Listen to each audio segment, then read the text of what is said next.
All I have in this world is my balls and my word, and I don't break them for no one. Do you understand? Rightio, legends. So the time has come. So the interview is here. So it's important to know, guys, that I did learn a few things from this very first interview. So our very next interview will be with a different program. So you'll be able to see me and the interviewee at the same time. It's all a learning curve, I suppose, but Interviews with the Underworld has begun, and our first interview is with Simmo, who's done prison in two different states. So let's take it away. Let's go, Simmo. Let's go. Us Chronicles, and we're back again. So today, something different. We've got an interview. And so our interviewee today, Simmo, has lived quite a life. He's a 28-year-old young man, been in and out of the system, throughout the juvenile system, through the adult system, and had a pretty crazy upbringing that ended him where he is today, and like me, changed his life, and just trying to get the message out there for the youth and the young men not to follow in our footsteps. So Simmo, introduce yourself, mate, and tell us where crime for yourself started, bud. My name's Simmo. Born and bred on the Central Coast. Um, my my crime started obviously from hanging around watching my older brother and that grow up. You know, um my uncle used to be in the club and stuff, so like I was like brought up around it, but never my thing. Um, yeah, I guess I was like 16 and I was running the streets, would never come home, would not listen to my mum. My dad was never around. Yeah. Um, he was a truck driver, and long story, he he just left and never came back. So yeah, before he left, he said to me that I was the youngest of six kids. So my eldest sister is my stepsister actually. Yep. Because there's me and my sister to my dad, and then there's two other kids to someone else, and then two other kids to someone else. Yep. So my mum had two different husbands and well, three different dads. Yep. Um, but yeah, I was the youngest, and you know, my dad left. Before he left, he said that I had to be the man of the house, and obviously no one else could live up to what my dad expected everyone to do. So I did my best. Yep. Um, but then yeah, I just was just a hoodlum running the streets, breaking into cars, stealing cars for money. Um, was running out of the shops and stuff with trolleys full of meat to Yeah. Yep. supply supply my pot habit, and then it went from pot, then it went to meth. Yep. Um, I started smoking meth at about So 16 and a half.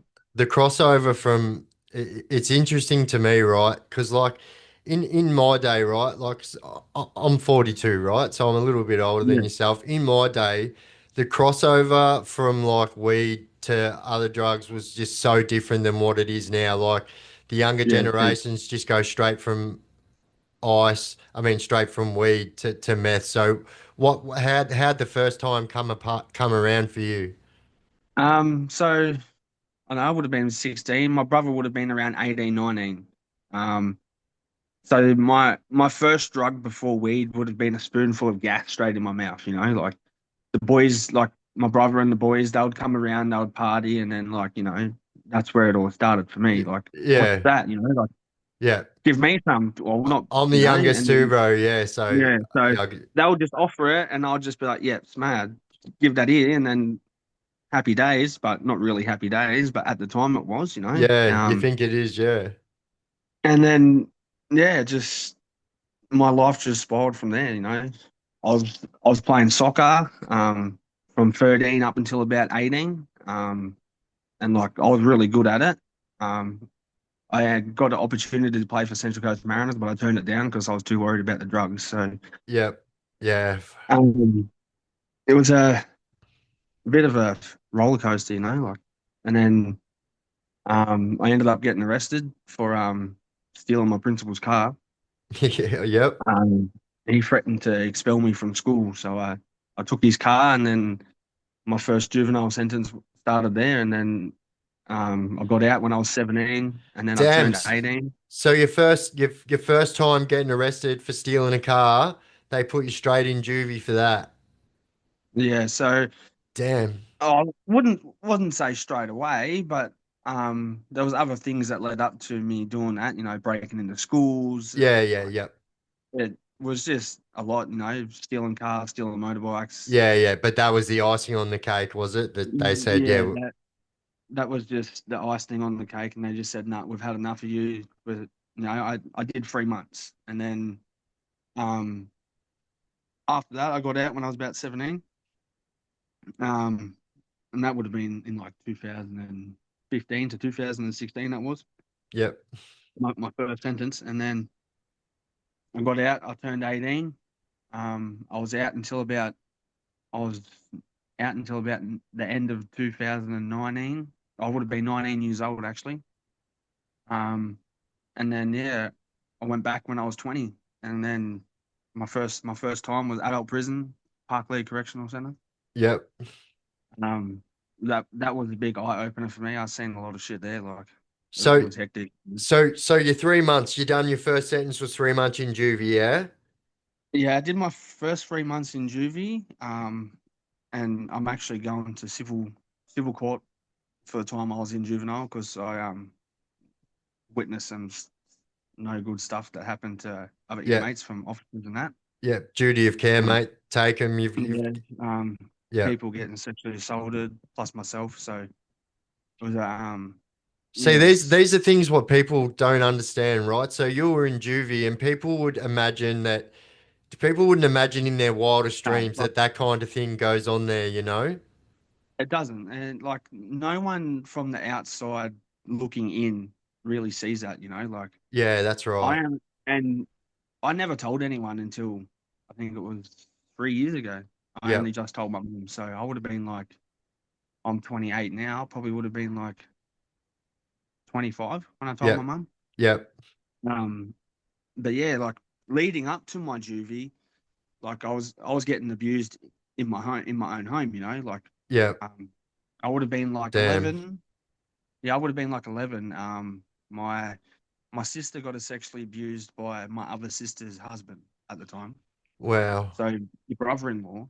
Yep. Um, and then that's just what led me to the streets. I was like, didn't want to be at home. Yeah. Everyone else, my sister was only like probably 16.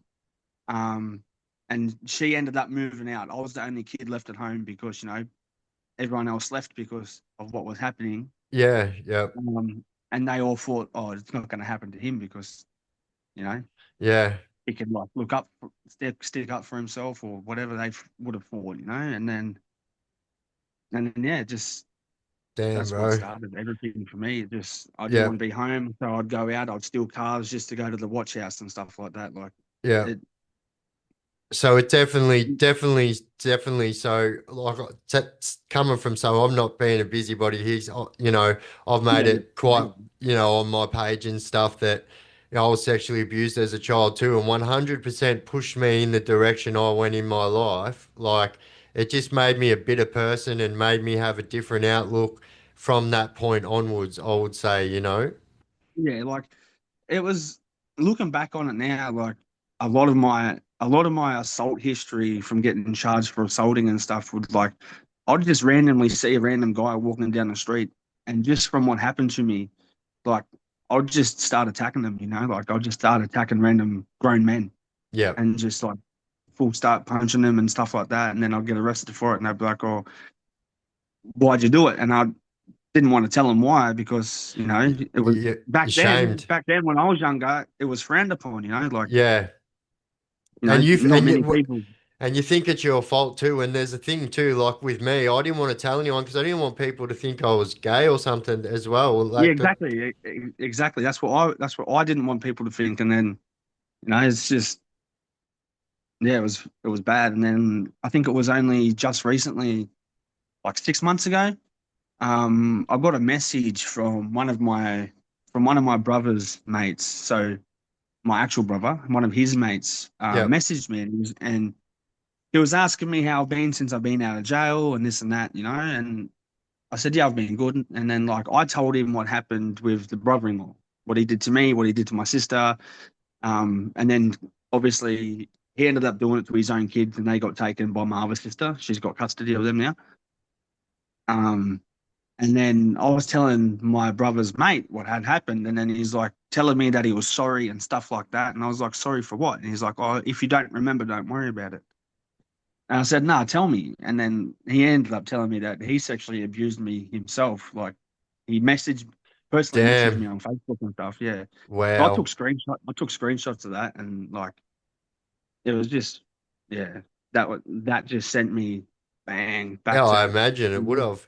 until about 2 months ago. I was back on the drugs. I was just like, you know what, I can't deal with this shit. Didn't Yeah. want to be here. Fuck this. Fuck everything. Like, Yeah.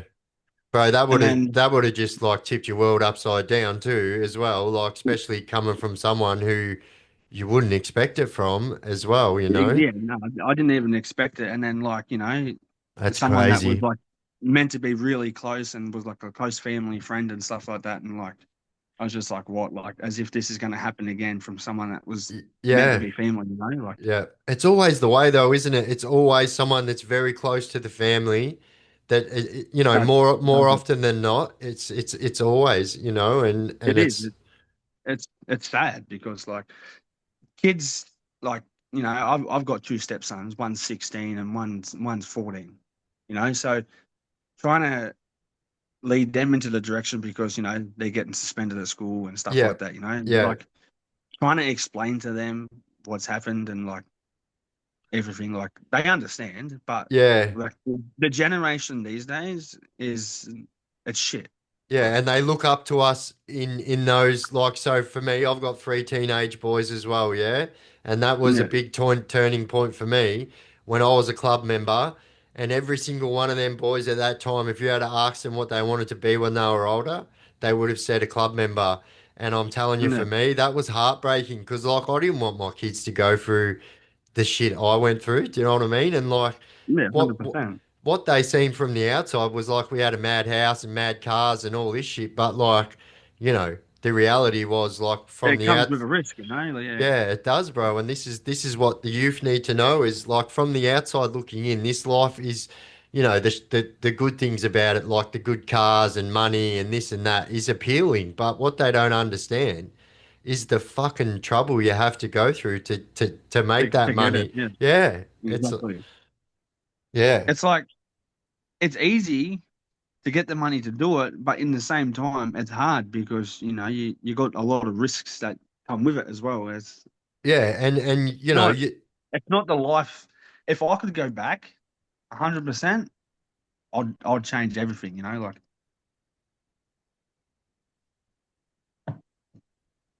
yeah. but, yeah. So from there, you went from obviously, you know what I mean, like that shit happening. You went from juvie. So was it just one stint in juvie and then to men's, or did So you that do a was couple? um it was my first and last time in juvie. Yep, So I sort of got like a taste and a feel for it, and then I got out when I was 17, turned 18, and then I spent from 20 to 21 in adult prison. yep, So I was out for a few years before I went back. I actually went back for robbing the local shopping center. yep. Um, I Like an arm rob. Yeah, armed robbery. Yep, So there was me and two other people. You know, and yeah, there's a sushi hub that just opened at the local shopping center. They literally had only been open for a week, and I knew that they were making money straight away. I knew that they were making money. I'd seen all the customers going there. yep, Um, did my homework, and then yeah, I ended up going back there that the following Friday. And there was no one there, but I was armed anyway, just in case. Stole a safe that had $11,500 in it. And then 3 days later, man, I got arrested straight away because someone gave up my location that I was with. Yep. Um, and that did it with me. So then, I just copped all the charges on the chin, and yeah, I served like 13 months in jail for it. Yep. Ended up getting out because like my DNA and stuff wasn't found anywhere. Um, the only proof they had was just me saying, yeah, I did it. Yep. Yep. Um, because they were already raiding my house and stuff like that, and like, yeah, it was fucking And so, if you don't crazy. understand what he was just saying, so he was saying that he had a co-offender and he took the rap. That's what he was saying. Like Yeah, he took the rap for his co-offender, which is like I've said this to you guys, right? It's very few and far between these days that you find a coie that does that, right? So what he's done is 100% solid, and like it's like an honourable thing in that life.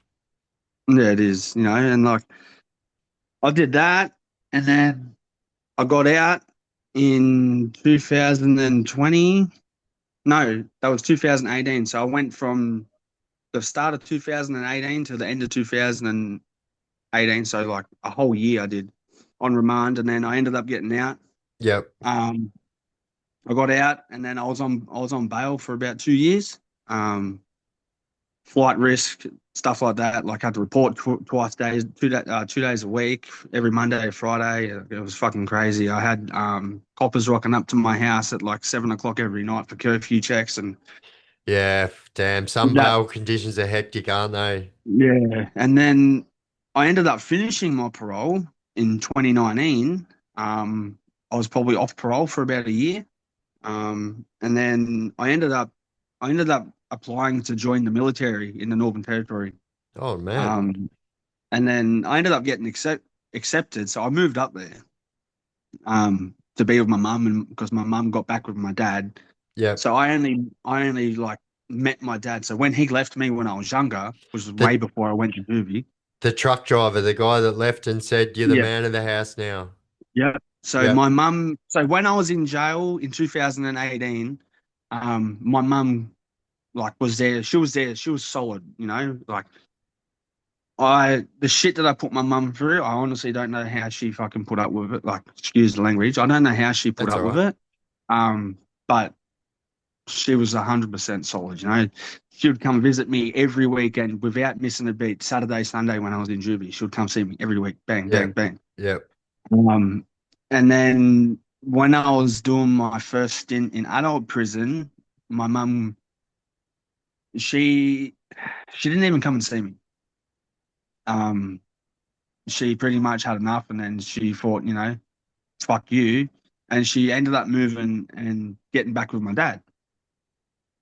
So she was up in the Northern Territory. So she moved just before I got out of juvie. So I would have been 17. My mum moved just before I got out of juvie. My mum moved back up to Darwin to be with my Yep. dad. Yep. Um, and then from there, when I got out, I was 17. I had no house. I had nothing. I got out with nothing, and then I ended up meeting someone, which is my son's mum now. My Yep. son's 7. Yep. Um, and like I ended up staying there with my partner at the time, and then yeah, I was by myself, and then I ended up going to jail. Um, and then that was before my son was like even born. He wasn't Yep. even thought of yet. Um, and then yeah, at the end of 2018, I got out. I was out for about a year. Then I had my son in. So I got out in November, I think. But just before I went to jail, my partner fell pregnant. Yep. Um, then he was born when I got out. So he was born on the 13th of October, 2018. Yep. Um, So he was so born. So you were out while he was born? You made it yeah, I was out? out while he was born. Yeah, I just Awesome. made it out. So Yeah. I got locked up like halfway between before the half of 2017. I got locked up. Yeah. My Um, first was the same. I got locked up and I thought, fuck, I'm not getting out here. I'm on remand. And yeah, I got out a mm, month before he was born. So it was crazy. And then like I got out, and then I had my son, and then as soon as he turned 6 months old, she broke up with me. She wanted to be with me. I was a piece of shit. I was this, I was that, like I was I was young, I was dumb, like I was trying to fucking trying to go down that path, and I wanted to be a member and stuff like that, and it never Yeah. ended up happening because my mentality was a lot different. Like I got Yeah. to where I was by myself, and I just wanted to keep it that way. Yeah. So then, yeah, she said, if you want to go down that path, rah, rah, rah. And then plus I had, a lot of beef with people because I was always stealing shit from people. So like they would rock up to the house, and they rocked up to the house while my son was there. So I thought, I wanted to sort this problem out with this fella. He didn't want to sort it out. So I said to my partner, I said, look, I'm just going to leave. So I left. And then, yeah, I didn't see my son until he was about 2.5. When I went up to Darwin, then I was like, yeah, no worries, going to join the military and stuff like that. So then I did that. Went to do the aptitude test. I was like the computer test and stuff. Yeah. Did that, and then yeah, the following Friday I went to go out and celebrate with one of my dad's work colleagues because he was the same age as me. Yep. And then yeah, we went out, got drunk. I'd probably drunk about 45 glasses of rum and coke. Damn. Took That's a about 15 caps of MDMA, and I heard this girl yelling from the background, and I thought I was just hearing things from the drugs. And it was a faint help, someone help, like that, and it was from a distance, and like I was in the kebab shop getting a kebab because I just needed to eat. Like I felt Yep. really sick. I was walking down the main street, spewing up everywhere. Like Yep. Mitchell um, Street, isn't it? Mitchell Street. That's Yeah. exactly where it was. Yeah. Yeah. I was walking down there, and then I bumped into this guy, which was my coal fender that from that night. I ended up bumping into him that night. Oh, so Met you him. We didn't were know drink. him. You didn't know him. Didn't even know him from a bar of soap. All I knew was he was 18 years old. That was it. And his Yep. name was um. Oh, what's this?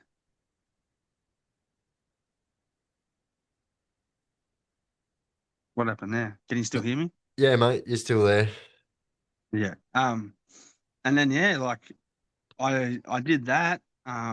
Was walking down there. I bumped into old mate, and he's like, "Let's go pub crawling." So we were going from pub to pub. Um, and then yeah, we just got really fucked up. And I said to him, "Can you hear that? Listen, can you hear that?" And he goes, "I can't hear nothing." And I was like, obviously, in my head, I'm thinking, you're too fucking spaced out. You're gone. You've had too much drugs. Yep. Um, and then he goes, "Wait a second, I can hear that." And we're walking down like off Mitchell Street. There's an alleyway called Shadforth Lane. Yep. We're walking down there, and I could just see this guy, this fella. He was just booting. All I could see was him just booting his leg backwards and forward, backwards and forward. And I heard this, which was his partner, going, "Help, help, help." And I passed my bum bag to that fella.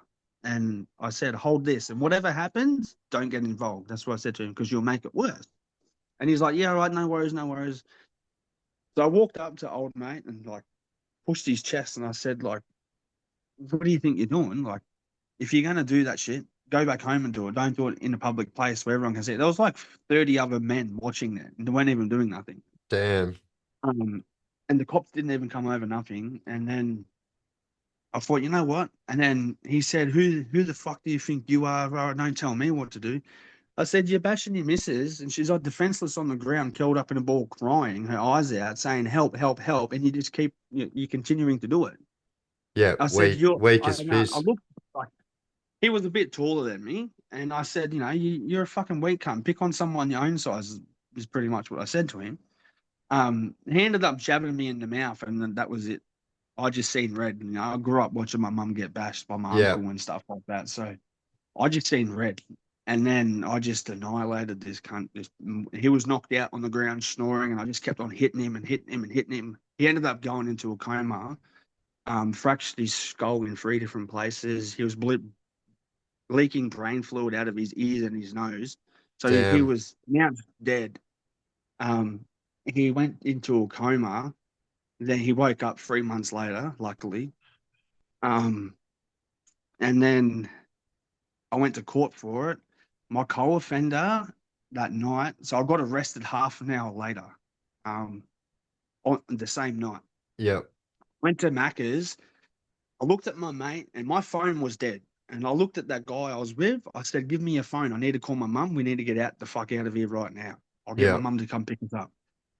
It was like 4 o'clock in the morning, and I said, "Give me your phone." And he said to me blatantly, like 3 times, "No, my phone's dead. My phone's dead." Yes, I was that drunk, and yes, had a lot of MDMA that night, but I fucking am like street smart, and I Yeah. see shit for what it is. Yeah. It made you paranoid. And I seen him sitting on his phone inside McDonald's. And I looked at him and I said, "I thought your fucking phone was dead." And then bang, I get bailed up into the front of the thing. I get arrested by the coppers and shit. Um, Went back to the police station. He ended up doing an interview and he drew a map of where we started pub crawling from, Oh, where we went, damn. exactly what happened. And I was like, no, like the coppers showed me the map when I went for my interview. And the copper looked at me and he goes, "Mr. Simpson, like, you're fucked." And I said, "It was self-defense. He hit me first." And they said, "Yeah, we know." Because the woman was on my side, like his wife was on my side. Yep. Um, they were meant to actually get married and they ended up getting divorced. So I stuck up for her and she was sticking up for me through court, like like she even said, "I got hit first and then I hit him and that was it." And then my cold fender came out of nowhere and just started sinking the boot into this guy's head, jumping on his head and everything. He told the coppers that he did nothing, but it all came out in the end. So I ended up getting sentenced that night. The coppers were walking me back to the holding cell. And they said to me, "Oh, are you right to go into a cell with my co-offender?" His name was Liam. Uh, and they said, "Oh, are you right to go into this with him?" And I said, "Yeah, no worries." Which I knew they were trying to set me up because obviously he'd given me up. Yeah. Yeah. But I didn't bite the bullet. I just walked in there and I just sat down on the opposite side of the room, looked at him, and then I put my head down and did my own thing, like, because I'd been in the cells before. And he's in the Yeah. corner crying, like, "I can't do this, I can't do this, rah, rah, rah." And I said, "You crying like that? Everyone, as soon as you get to jail, they're going to fucking pick straight on you." It's pretty much Yeah. what I said to him. 100%. Yeah. I said, "It's like your first day at school. If you walk in there like a weak cunt, you're going to get picked on like a weak Yeah. cunt." Big target on your back.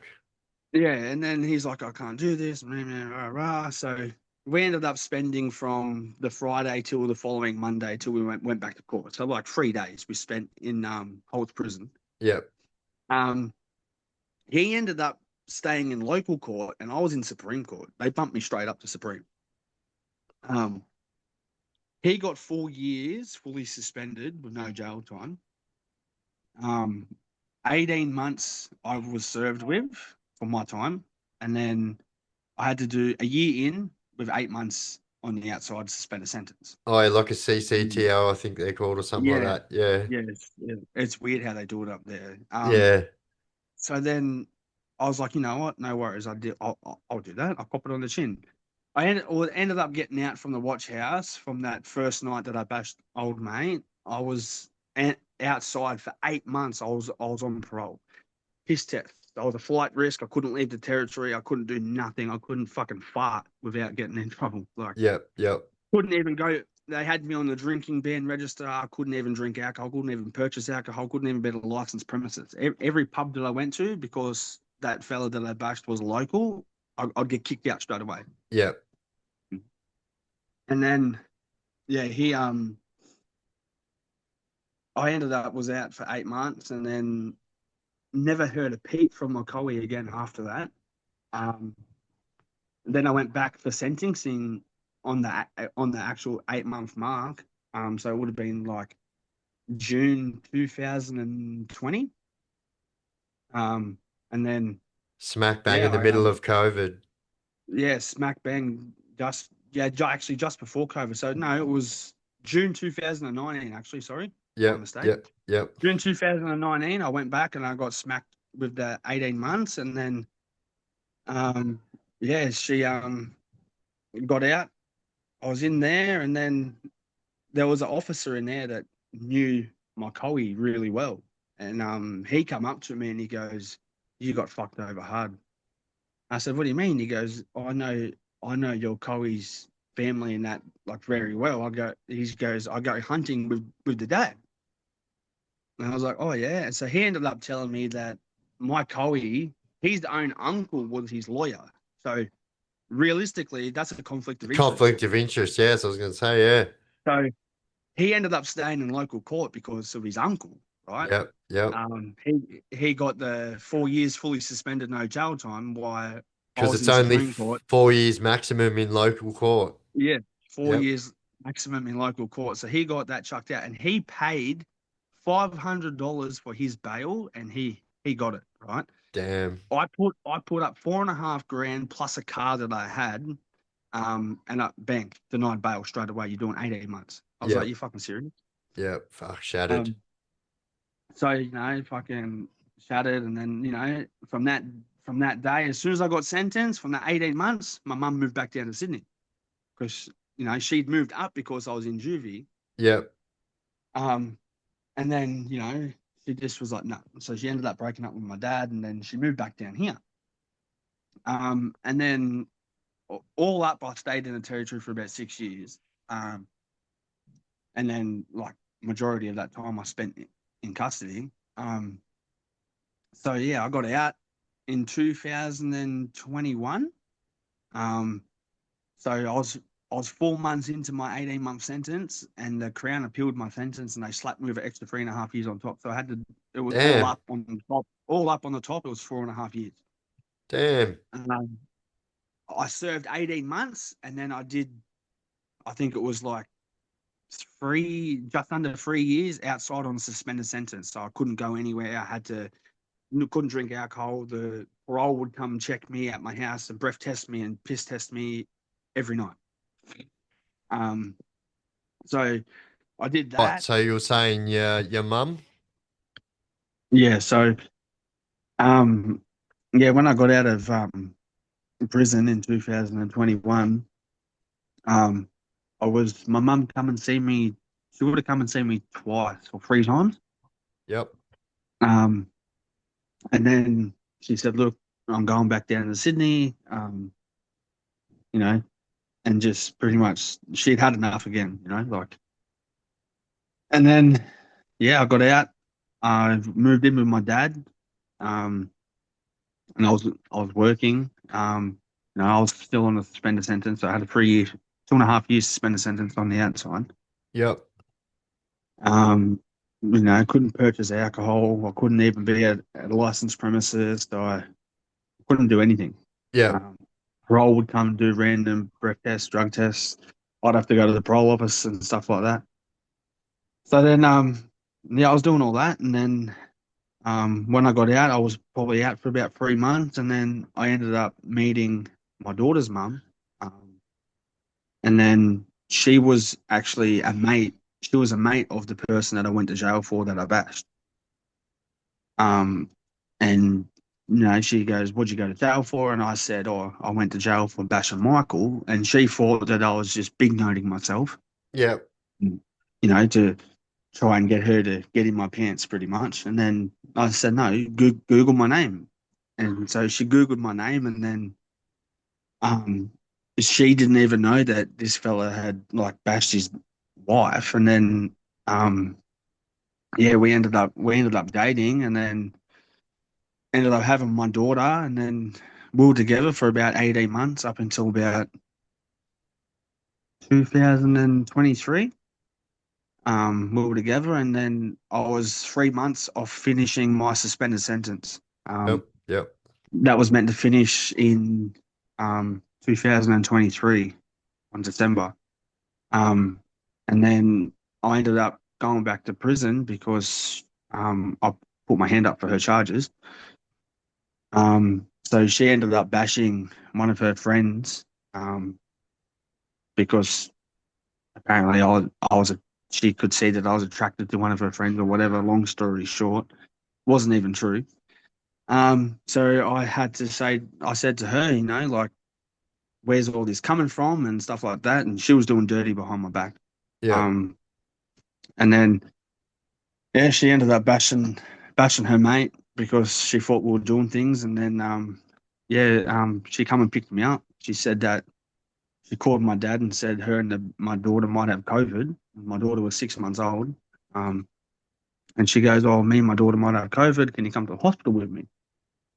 And I looked at my dad and I said, if I don't come back in 10 minutes, then she set me up because for what I heard from the person that I bashed, there was money on my head. Yep. Yep. Because he was well known. So he obviously could Yeah. Yeah. like, do Organize it. whatever. Yeah. Yeah. And then, I jumped in the car. I had a pair of my motorbike gloves, and my dad said, "What are you doing with those?" I said, "No, like, she's going to set me up. I know it." So I jumped in the car and I looked in the back seat, because I knew that my daughter was going to be there, but I wasn't looking to see if my daughter was there. And then her first comment straight away was, "Do you really think I'm going to set you up?" Is what she said to me. And I looked at her and I said, "Yeah, I actually do." Um, and then, we kept on driving and she chucked me my phone. So prior to her coming to pick me up, which was on a Wednesday, on the Sunday, it was her birthday. Yep. And she came over. I cooked her a roast dinner and stuff like that. And then she came over with my daughter and then she stayed the night. And then on the Monday, she had left. And in the morning, she left at about 7 o'clock. And she goes, "I need to go because the dog she had a red-nosed pit bull. And she goes, she's been locked inside all night. I need to go let her out." Yep. I said, "All right, no worries." And I was like still half asleep. And she goes, "Oh, can I take your phone?" I said, "Take my phone. I don't give a fuck. Take it." Because I had unlimited Wi-Fi, whatever. I knew she was staying at a caravan park or some shit. Yep. And she didn't have a phone plan. She only had prepaid. So I said, Yep. "Take it. If you need me, call my dad's phone." And then I didn't hear nothing until the following Wednesday. She'd call me at about 12 o'clock at night and she goes, "Me and my daughter might have COVID. Can you come to the hospital with me?" And I said, "Yeah, all right, no worries." But in my head, I was sus on it. Yep. Um, and then yeah, she goes to me, fucking, you ended up, she was accusing me of fucking this girl and this and that. And I said, like, she's putrid. I don't even like the way she talks. I don't like the way she acts. Like, they were having drugs at the house. So they were smoking crack and stuff. While I Yeah. was on, parole for the whole 18 months that I was with my daughter's mum, she was doing drugs every weekend. And like, Just making it hard on you it on was making parole. it hard. Yeah, it was making it heaps hard on me, and I ended up getting the shits. And I kicked up a big stink, and I said, "Fucking, no one's to come to this house. You can all just fuck off and go wherever you want." And then because of that, leading up to that, I actually did end up using while I was on parole, Yep. um, because it was there. It was easy, Yep. and because she had it, I had access to it because it was there, and then I started using again. I hadn't used since I was like got out of before I went to juvie. So Yep. I Damn. was, Long I was, time. I was clean for almost 10 years, Yep. One of my good mates, when I got out of juvie, one of my good mates, he was that high that he ended up killing himself. So that's why I stopped smoking it. Yep. Yep. And then, yeah, so she's like kicked up this big stint and, "Oh, you're a cheater," this and that, and accused me of stuff I wasn't even doing because, she was obviously doing the dirty. Yeah. Um, And then yeah, my daughter was only 6 months old, and then she goes, I said, "What do I have to do to prove to you that I didn't sleep with this girl?" That's literally what I said to her. And she goes, um, "I want her head." And I said, "Well, for one, you're going the wrong way about it. I'm 3 months off finishing my parole. You can just wait.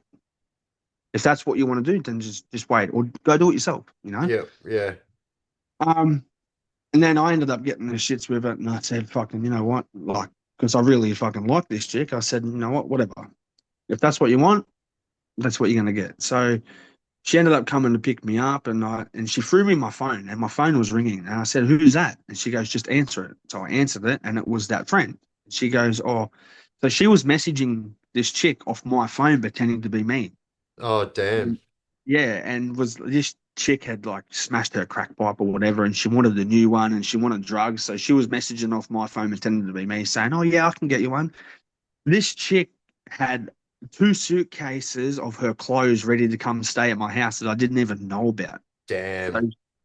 she was like full set me up hard. Setting you up and then accusing you for the shit she's setting you up for. Exactly right. And then, That's you know, cooked. it was like out of control. I don't even know what was going through her head to even Yeah. like. Anyway, so we pulled up, and in my head, I'm telling her, okay, I'll help you set this chick up. But then in my head, I'm like, fuck no, I'm just going to jump in this other chick's car and fucking take off, and she can drop me home and then fuck off, go wherever she wants, you know? Yeah. So we pulled up, and obviously she had my daughter in the car. So I was like, in my head, I'm thinking, she ain't doing nothing while my daughter's in the car. So she goes, and she parked her car into the back part of this bush, and she goes, oh, she's about to pull in. So she pulls in, she goes, oh, can you get her out of the car for me? I said, yep, no worries. So I walked up to that girl's car, jumped in the passenger seat, and I put my hand on her shoulder, and I said, look, I'm going to be honest with you right now. Me and you need to get the fuck out of here because we're about to both get fucking set up, and your head's about to get punched in for something that you didn't even do. That's literally Yeah. what I said to her. Yep. And she goes, what? Kaylee's here, isn't she? And I said, yeah, she is. I said, she thinks that fucking I'm attracted to you because my best mate, who was the godfather of my daughter, um, he brought this chick because he was dating that chick, and he brought her jewelry for their anniversary, and he, he brought her silver jewelry instead of gold, and she kicked up this big stink about it. Fuck, I don't like silver jewelry. I like gold. She's a gold digger. Yeah. Yeah. Yeah. And then yeah, so that's how it all started because I made a comment at the barbecue that I had at my house when I told him all to fuck off with the drugs. I made a comment. She was sitting across from me. My partner was sitting next to her. I took one look at my mate and I took one look at that chick and I said, how the fuck can you not see that she likes gold jewelry? She had piercings everywhere, all through her face. She had like two piercings here, a gold tongue bar that you can see every time she talks. And I turned around to my mate and I said, she's probably even got fucking gold nipple rings. And that's how it all started.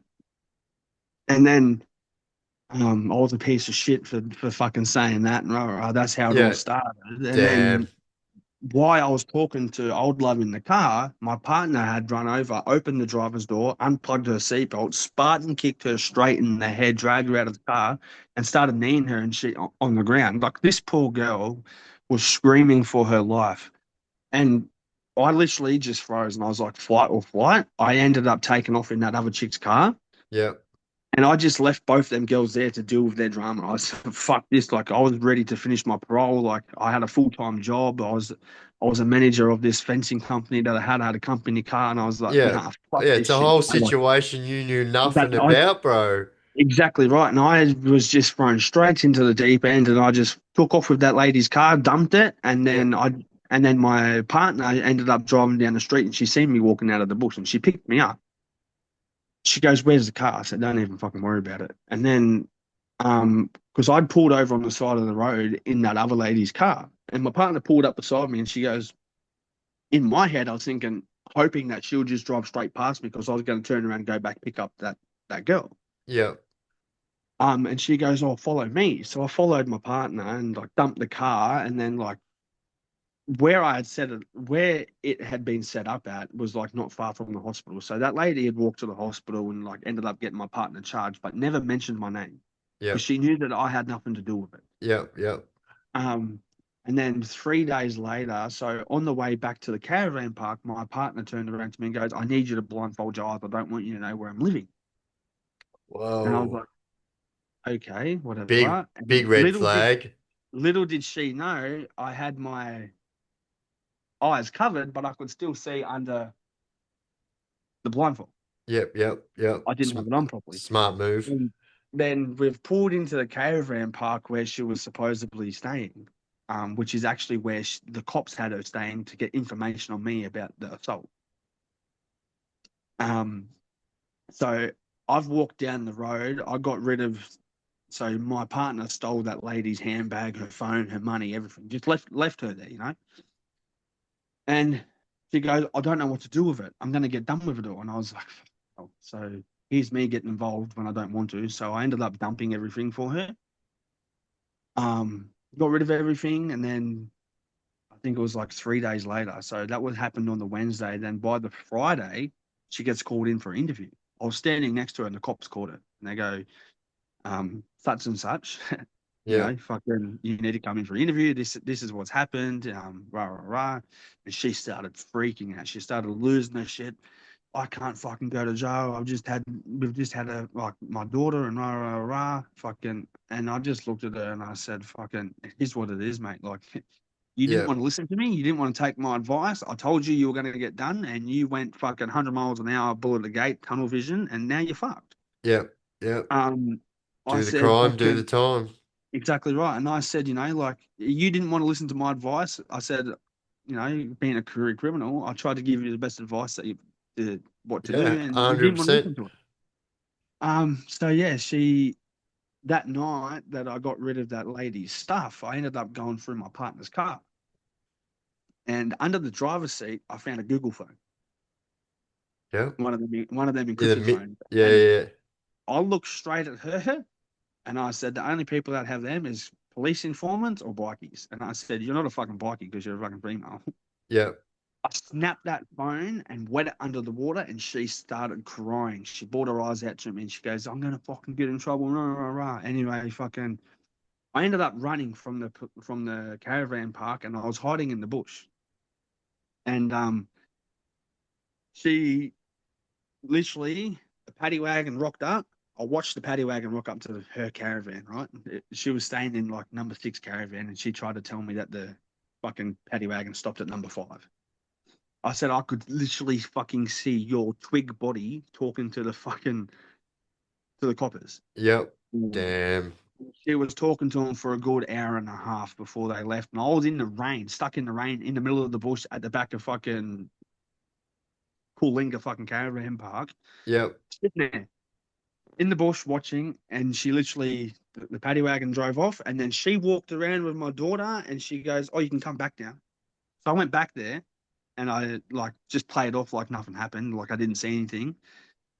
Um, and then yeah, she ended up kicking a big stink up that night. When the cops left, and she ran underneath the camera, and she goes, "He's bashing me. He's bashing." I've never bashed a woman in my life. Yep. Never even laid a finger on anyone. Um, I said I just got out of jail for bashing someone that I didn't even know, and he was bashing his partner. You really think I'm gonna fucking lay my hands on you? And she was standing under this camera going, "He's bashing me. He's bashing me." I had my hands behind my back. Damn. I said, I'm not even fucking doing nothing. So I packed my shit and I left. And I went and stayed at my mate's house, who was the godfather of my daughter, who was with that chick that she bashed. Yeah. I ended up staying at his house. And then I was there for about a good week. She ended up going to the cop station, giving her interview into what happened and rah. And she was freaking out. I'm going to go to jail. I'm going to go to jail. So I rung the cops in front of her, right? Called the cops in front of her and I said, do you really think that fucking such and such is capable of doing what she's doing? So she got done for like 4 assault charges on that woman. And I said to the coppers straight out, and they didn't believe me, but they still put me in jail for it. I said, do you really think she's capable of bashing a woman and fucking pulling her out of the car? Because me, from my history from when I was a juvenile, I used to do carjackings. So straight away, as soon as I put my hand up for it, bang, I got arrested straight away. Yep. Yep. I called the cops in front of her and I said, look, I'm going to do something that I fucking shouldn't be doing, but I'm going to do it as long as you agree to bring my daughter to see me every weekend. That's all I said to her. Yep. And she That's a goes, yep, pretty no. solid deal, mate. And she goes, yep, no worries, I'll do that. She literally lived 50 meters away from the jail. Yep. I was Fuck. in jail for about 6 months. So she had to report. So leading up to my arrest, she had to go to report. And I called her and said, you're going to the cop station. Can you take me to report too? And she'd already done her interview. I hadn't even done an interview yet, but I knew that when I go to report, I'm going to get called in for an interview. Yeah. I couldn't even fucking skip my fucking thing because I'm a flight risk. So fucking, I did that. And then I called her at like 8:30 in the morning and she goes, "Oh, I have no petrol." And I just won money on the pokies that the night before. I said, "Look, I got cash on me. Do you have enough petrol to get to me?" She goes, "Yes." I said, I'll give you $150 right now if you come pick me up and take me to my reporting. She goes, "All right, no worries. I'll be there in half an hour." I was literally sitting in the room because of all the stress and everything. I was literally smoking 2 crack pops at once. Yep. Damn. And I would smoke one, and then the other one was already loaded, so I'd start smoking that one too. And she goes, "All right, I'm going to be there in a minute." And I heard my mate's dogs barking, and they only bark to people that they don't know or to cars they don't know coming up the driveway. The Yep. driveway, the driveways are good, say a minute drive from the road to the house. And yeah, I heard the dogs barking, so I peeked out of the blinds, and I seen one of the unmarked Kia, one of the Stingers was coming up the driveway, and then two paddy wagons behind that were coming up the driveway. And I literally called her and I said to her, "Don't even worry about coming to get me. The cops are here." And she goes, "Yeah, I know." Damn. And I was like, what do you mean, you know? Like in my head, I'm going, "What do you mean, you know?" And then I've just put two and two together. I was like, "You said you were going to come see me. So clearly you were standing next to the coppers and you just fucking got me arrested." Yep. Anyway, they come and arrested me, put me in handcuffs, drove me back to the cop station, fucking did my interview, and like told him fucking what had happened, told him my involvement. I said, "Look, all I did was drive off with old love's car and I dumped it. That's all I did," which is true. And Yep. then, yeah, she 6 months into my jail sentence. I was in jail for all up of 11 months on remand. 6 months in, it got to like Christmas, and then she goes, I sent a birthday card and a Christmas card to my daughter saying happy birthday. She was like turned 1, I think, at the Yeah. time. Yep. Said happy first birthday. Got all the boys to sign it and everything because I did it with my son. Got all the boys to sign it and that, and then fucking, yeah, I got called up to court on video link, and I was like, "What the fuck?" Oh Yeah, I my don't God. have court. I don't have court. And she had literally went to the coppers with the birthday card and Christmas card I made and got a 2.5 year DVO put on me and said she felt threatened from the letter. And then, Wow. yeah. Because it So I had ended, all the signatures on it. yep. And then she said, Wow. Treachery at its finest. at its finest. And that was the line drawn for me. Bang. As soon as that happened, I put a transfer into Alice Springs, went to Alice Springs Correctional Center. And then I ended up going back to court November last year. And the judge literally looked at me and goes, "Mr. Simpson, I don't understand why you're still in prison because all I had agreed to put my hand up for was still in the car, which is theft of a motor vehicle, which holds fucking 6 months. 6 months max. Yeah. 6 months max, and theft of stolen property because they couldn't locate this chick's phone because I fucking lobbed it in the water. Yep. Yep. Um, and then, yeah, so that's all I put my hand up for because that's all they had evidence on me for. Um, and then, yeah, fucking the judge looked at me and she goes, "I'm going to release you from prison." And then, yeah, I got released full time, no parole, nothing. And I've fucking been clean ever since. But up until like, um, what, 3 months ago, I was still using because Yep. I couldn't fucking deal with it. With what she did to me and like the tetrous shit that she done, it Yep. just took me fucking straight down into like this big dark mental hole. And I was like, "No, fuck it." Yep. And how you Um, dealing with it now, brother? All right? yeah, I'm going good now. I got a new partner and stuff like that. So we dated when I was like before I went to juvie. We were dating. She was like Yep. 17 and I was 15. It makes a world of a difference when you got a good girl beside you, mate, rather than a Yeah, treacherous so one like the other one that you're we talking about.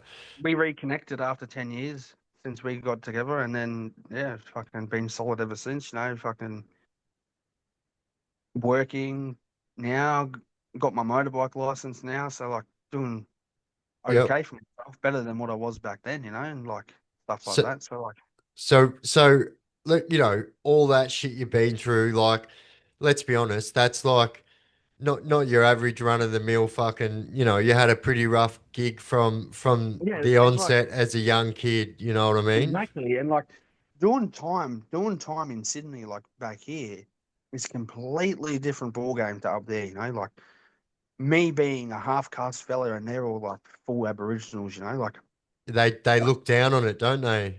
yeah, well, I've seen a lot of people my color get their head punched in by like five people. Like getting hit with table legs and stuff like that. But me, I'm not big noting myself, but they knew I could carry myself. I never had a problem. Yep, yep, Anyone. Like I got along with everyone. Like it was weird because like the system up there is fucking back to front, like Yeah. completely, like Oh yeah, I've heard some horror stories. like protection up there only holds 35 people. And literally, I'm not even gonna lie, there's more mainstream people in protection than what there should be tamps and rapists. Damn. There is a lot of tamps and rapists in the mainstream up there, and it is fucking sickening. It is disgusting. Like I've had It's officers, I've had officers come up to me and be like, "I'll give you extra dinners, or I'll fucking put money into your account if you fucking bash this person." I'm like, "You're on," like yeah. like shit like that. It was fucking Yeah, I've been told it's like that up there, and like because they have tribal law and shit too, yeah.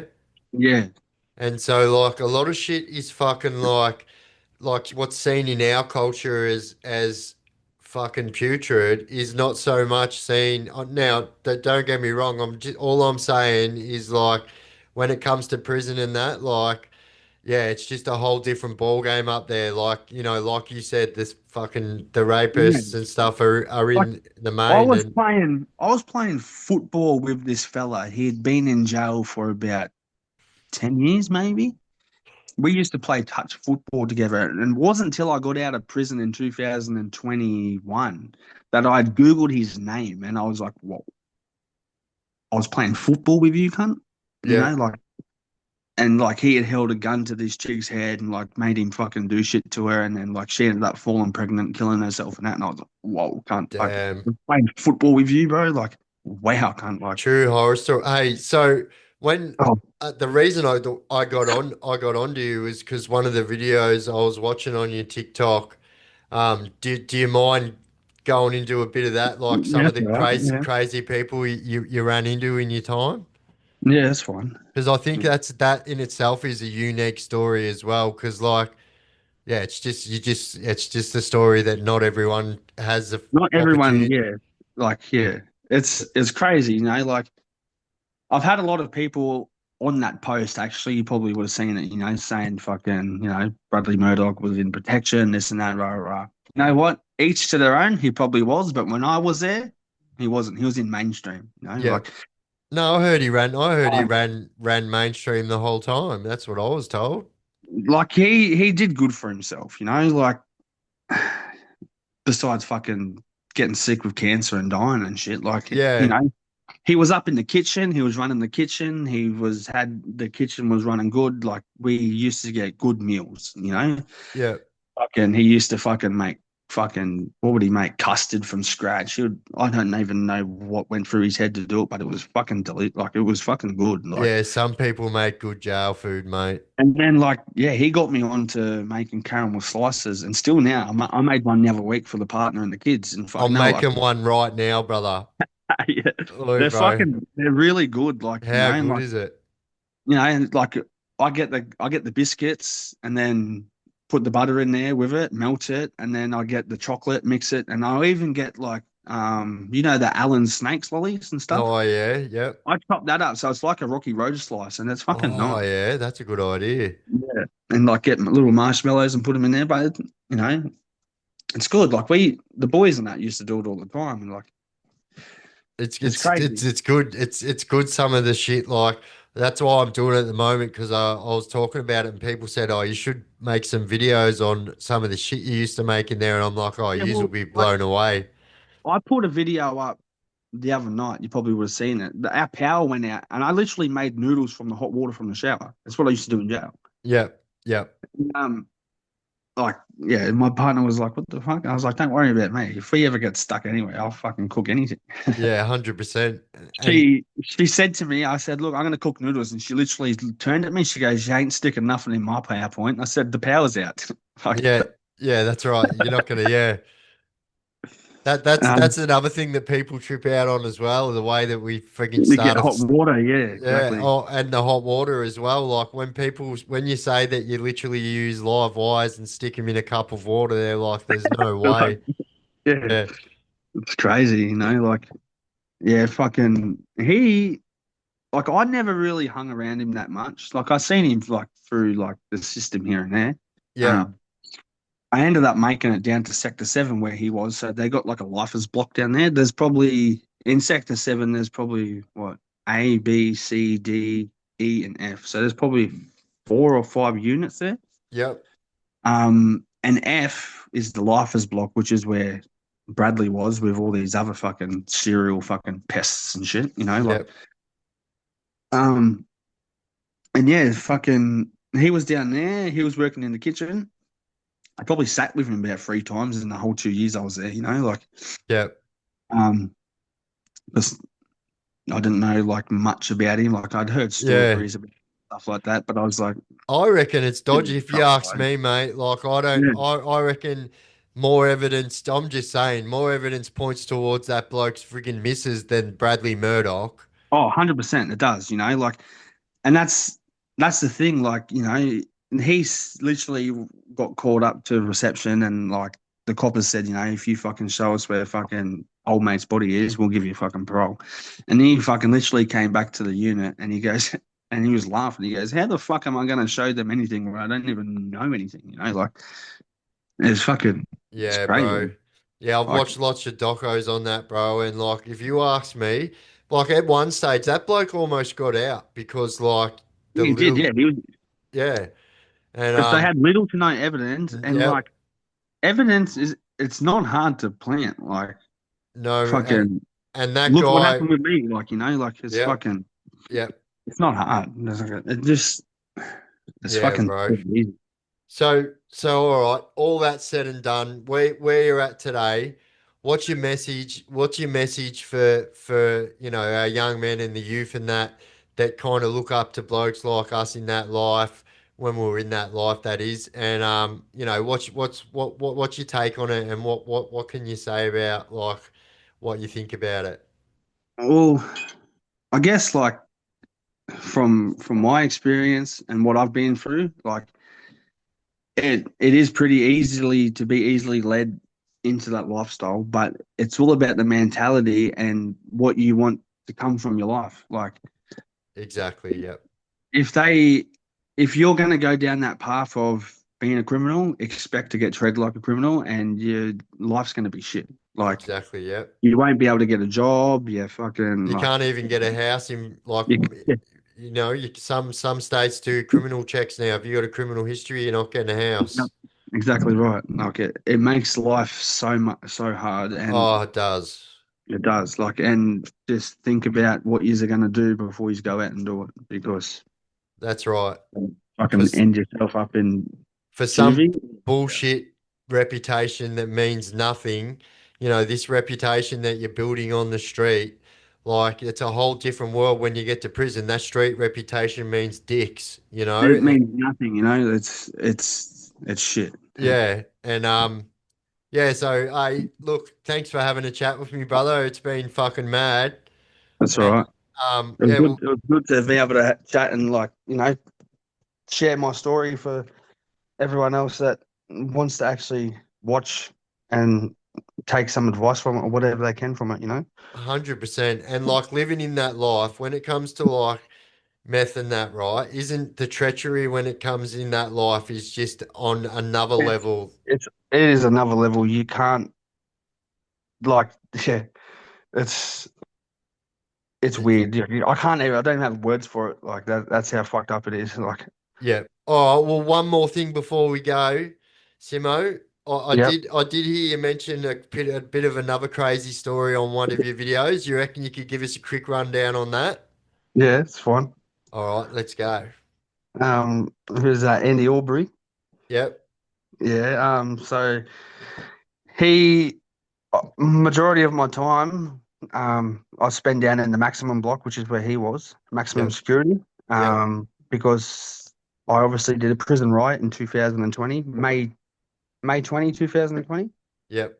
I did a prison riot, sent the prison on fire due to COVID. None of us getting visits and stuff like that, Yeah, So COVID was fucked, mate, wasn't it? family couldn't come in. We did a 4 hour siege on the roof. We demanded money, helicopter, and stuff like that. Like it was Yeah. like I laugh Next at it now level. because it was stupid, Like we ended up all getting pepper sprayed, and I got smacked in the head by a beanbag gun. Like it was fucked. Like we were 2 stories up too, Damn. and then yeah, we ended up coming down off the roof. the officers like literally had us handcuffed behind our back, and we were crouched over, and they walked us from sector 6 to the maximum block, which is a good half a football field walk, probably more. Crouched over and bent over like that. Yep. Yep. So we couldn't breathe, nothing. They had our hands all the way back up here like this. Like, it was fucking crazy. Damn. My nose was nearly touching the ground. That's how low and bent over they had me. They took us down to the max block, and this old cunt, Andy Aubrey, he would literally sit there and bang on his door all day, every day. So you Yep. couldn't even sleep. So we come out for about an hour every day, 23-hour lockdowns, you know. Sometimes we wouldn't even get out, let out for an hour. We wouldn't even get food. We had to eat our dinner with our hands. No cutlery, nothing, no fan, no TV. Yep. I was in that unit for about a good 9 months. Damn, that's hectic. From doing that prison riot. And then yeah, he just used to bang on his door all day, every day. But like, you know, some of us boys would just block it out because we're jailbirds. We've done it. We've dealt with cunts yelling and shit. So we'll just fucking knock it on the head, you know. But Yeah. other people, you know, and they would get him to tell stories, and like the stories that this cunt would tell were just insane, you know. Like, I had a mate he's an Asian fella. He's Yep. a good. He tattooed my back in jail. And fucking, it was fucking funny, yes. Yep. And like we used to go like, and he would literally, none of us would mop our rooms after he would mop, because this cunt was that sick. He would literally piss and shit in the mop buckets before we got to use them. Damn, bro. Yeah, so we wouldn't even use the mop buckets, you know, like, and I was a sweeper in that block. So I used to get called up from the officers. They would come up to me, they would buzz me up on the intercom, or they would come to my cell. They would handcuff me because you had to be handcuffed and shackled every time you come out of your cell. I would mop the whole wing handcuffed and shackled. And it was insane. Like, I don't even know how they were allowed to do that. They Damn, probably, that's like fucking Segro styles. yeah, I was full Segro. So like there was like shackles on my feet and handcuffs on my hands, but Yep. there was no chain in between. Yeah, yeah, yeah. Just the full 24-hour handcuff regime. Yeah, full 20, and it was fucking crazy, you know, like it was insane. And then like I got called out one day to clean old Aubrey's cell because he had cell number 1, which is like a big disabled cell. Yep. Because that's fucking 60 or 70 years old. Yeah. He's been in there for fucking 45 years, like, Yeah, he and has, yeah. so he's like he's in the max block. He was the only one at the time with a TV, but now they've all put all TVs in there. Since we did that riot, there's Yeah. TVs in every cell now. Oh, well, that's good. You got something good out of it. Yeah, we got something good out of it, but them TVs were hectic, you know. Like, we used to fucking message all the other prisoners off the TV. You weren't meant to, but we fucking found a way to. Yeah, As you do. no. Yeah, Got yeah, yeah. nothing. Yeah, because So like they're all networked, they're all aren't they? connected. Yeah, they're all Yeah, connected. So yeah, like if we wanted someone to fucking get done, we'd message it from there to somewhere down there. But yeah. it was crazy, you know. And then like I got called out to clean his cell, and this cunt had drunk, you know, the Nescafes. He drank a whole liter of coffee to himself, and he shat all over his own floor. Damn, bro. And they asked me to clean it. I said, "You can go get fucked." I And was so like, he on. deliberately drank that coffee so he could shit all over everywhere. Yes, and he wiped it all over the walls, smeared it everywhere, and So for that yous that don't know, we call that bronzing up. bronzing up. So he Yeah, bronzed up, hectic. The officers come in, they all fucking shielded up and fucking get on the floor, bring rah rah rah. They put him in another cell. He did it again. damn. What a fuck. You know, He's a serial pest, that dude, mate. he was a serial pest. So every afternoon, I shit you not, they had what is it? Kitty litter. They had kitty litter. I used to get paid to put kitty litter in front of this cunt's door in a big square under his door because he used to literally waffle stomp his shit under the door and push it into the wing just to smell everyone out. So if you just don't know what waffle stomping is, it's when you fill an empty milk contain a carton or whatever full of turds, and you squash one end down and you place it under the door and you jump on the other end and whatever's on the other end of that friggin' gets sprayed like it's like a friggin' shit Yeah. spray can. And the other thing was as well that was sickening with this Aubrey, like that there was two phones. So for our hour that we would come out of our cell time, we would all get, a maximum of 1 hour out. And we would all come out individually. Sometimes we would only come out for a 15-minute phone call, they'd lock us straight back down. And two phones, one of them was in front of Aubrey's cell. So if you were the unlucky one to get put on that other side of that phone, he would literally piss in a cup and he would splash it straight through his door, and it would hit anyone with it. Damn, this dude was a serial pest, bro. Yeah, he was like full fucked. And like I heard him telling a story one night. Um, and I ended up saying to him, Aubrey, what do like I said to him, is it true about your crimes? Because I had heard on the outside before I went to jail that, it was just word of mouth. I didn't believe it. So this can't, a couple of the people that he ended up getting done for that he killed, he would literally go to the local pub and like he killed a couple women. And he would literally keep souvenirs in his pockets, and it was like the nipples of the people. Oh, what? So he would keep them in there, and then like he would carry a bowling bag sometimes. Apparently, he walked up to the local pub one time. This is what he got done for. Apparently, he had rocked up there with a bowling bag, and it had a head in the bag, and someone seen it, and that's how he got done. I ended up asking him how true it was. Like I'd walked up to his window, and like I don't know, he just never really picked on me or anyone else because we would give him fucking porno magazines Yeah, so he'd yeah, leave us yeah. alone. And then like we were all sitting down there. There was like four of us like sitting well away from the door, so he couldn't get us, but we we're asking him questions. And yeah, he was like, fucking and we asked him about the head thing and the nipple thing, and he didn't even answer us. He just went silent and just went and laid back on his bed, and we're like, we got our answer, like. Yeah, that's your answer right there. And like he was just a serial, like so many people would yell out and say, "Shut the fuck up!" Like 6 o'clock in the morning. So the max block is literally like 20-meter walk from the other units in the jail. Yeah. So Sector 6 can hear this cunt kicking the door that hard that it echoes through the whole jail. He'll Damn. just sit there. He'll just sit there for hours on end, bang, bang, bang, just annoying everyone. Or he would get his cup, Yeah. and the back window, it was like crim safe. So he would sit there with his coffee cup and just tap it Yeah. all night, and you would hear Oh, it. he sounds exactly like this guy. So you know the movie Chopper, right? So Yeah, that he's made in that Bluey, the one that Bluey.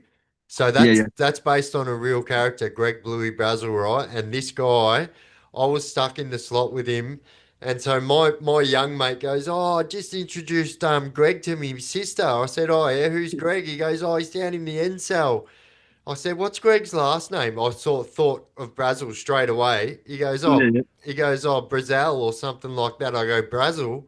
I go, "Do you know what he's in for?" Pretty much Yeah, exactly what you just said.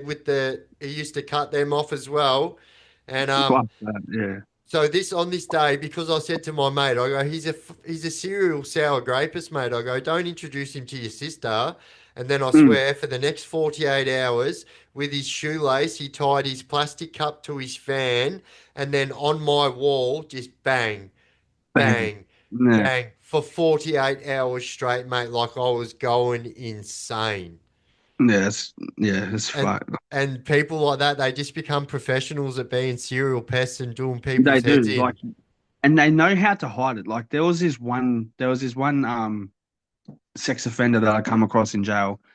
I ended up getting out of the max block and ended up making it back down to Sector 6. This was the last time that I was in prison. Because Yeah. as soon as you get out from the max block up there, you don't go back there. Your slate gets clean. So when you go back, you're just a new prisoner, pretty much. Oh yeah. So I ended up making it down to Sector 6, and there was this Greek fella. His name was fucking something Ortez. Um, and he was a fucking serial fucking weirdo, like Yeah. he was the in charge of the welding faculty in prison. So like he could hire people or fire people, whatever Yeah, they yeah, call it. yeah. Um, he was the foreman, and he used to sit down with us at our table, drink coffee with us, play 41, play euchre, whatever, you know. Um, and we asked him what he was in for, and he goes, "Oh, I'm in for guns." And we're like, "Oh yeah, no worries." Um, anyway, I fucking ended up saying to him, and so did one of the other boys, "Oh, can you get us one? We'll pay for it, and you drop it off to the house, or get wherever to drop it off to wherever, you know." Um, and then yeah, we never heard nothing back from this guy, and then a letter got sent from the Max block, and it was a news article of this guy. He had got done for wanking himself off to two 13-year-old girls in McDonald's. Damn. And I was like, what the fuck? Like, righty, I'd just woken up. It was 7:30 in the morning, just finished muster. Um, I was literally took two sips of my coffee and I got called, Simmo, come over here, come look at this. And I was like, fuck, here we go. What's going on? I thought it was like just a meeting. I thought someone had stole someone's bars or something, you know?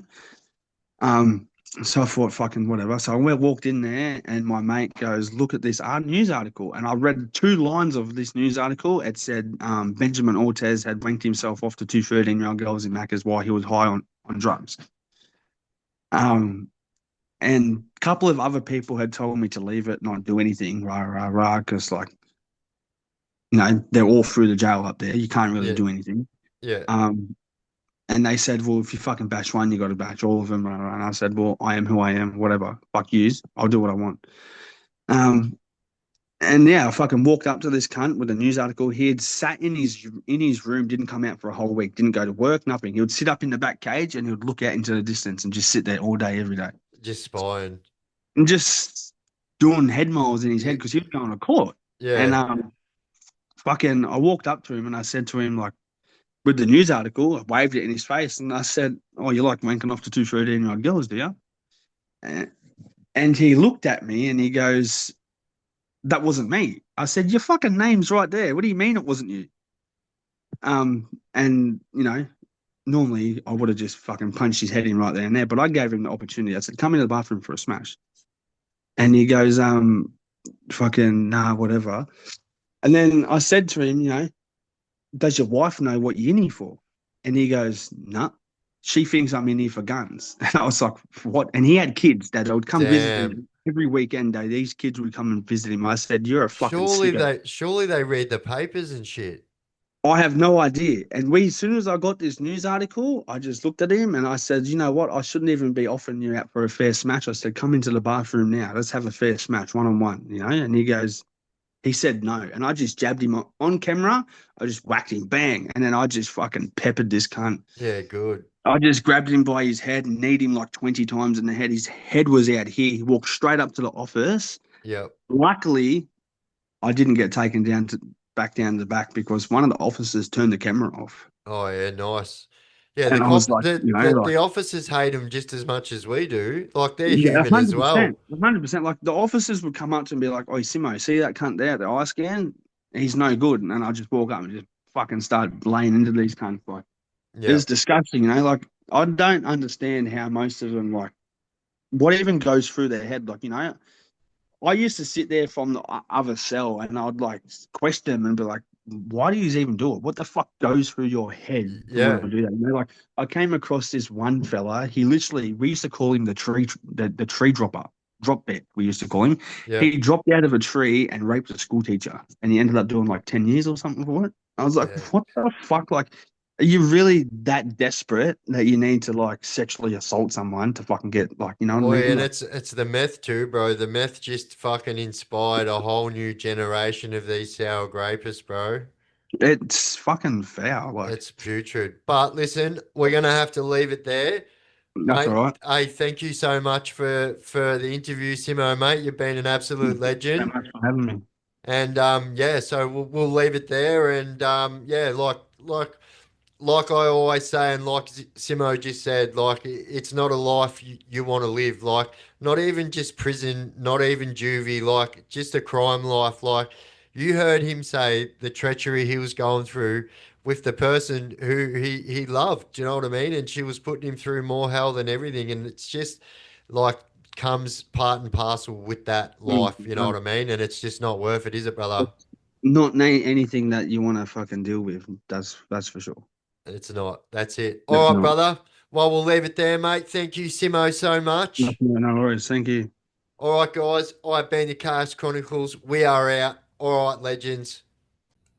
Rightio, guys. Well, there you go. There's our first interview. And like I said at the start of the video, I have worked out a few things from that first interview. So, and our new recording program allows you to see both myself and the interviewee at the same time. And we've got a bit more structure with questions and stuff like that. And like I said, it's a learning curve. I'm very fresh at this interviewing stuff. So, yeah, we'll only get better with time. But this is our new series. Also, we're still doing our Underbelly's Most Feared series as well. We're just outrolling interviews now as a new series as well. So, yeah. Get in there, guys. Let me know what you think in the comments section. I have been the Chaos Chronicles. You guys have been absolutely awesome. We out. The Chaos Chronicles, where the darkness thrives. True tales of madness, where the spirit survives.